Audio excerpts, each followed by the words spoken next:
Интернетте саркынды суулар ысык көлгө төгүлүп жатабы деген суроо менен ушундай видео чыккан.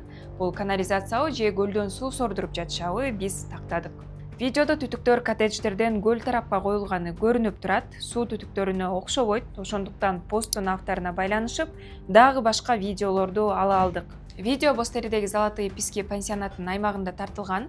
Биз бул материалдарды Чолпон Ата мэриясына жибергенде дароо реакция кылып, жеринен текшеришти. Көрсө бул чын эле канализация түтүктөрү экен. Ал жерде суулар септикте чогулуп, кайра артка сордурулуп тазаланат дешти. Баса белгилей кетели, көлгө төгүлбөйт. Бирок баары бир экотехкөзөмөл кызматы 3 коттеджге 10 000 сомдон айыппул салды. Анткени эреже боюнча саркынды суу түтүктөрү көмүлүшү керек экен. Демек, мэриянын маалыматында бул түтүктөр аркылуу көлгө эч кандай саркынды суулар төгүлбөйт, бирок башка эреже бузуулар бар болгондуктан алар жоюлуп жатат.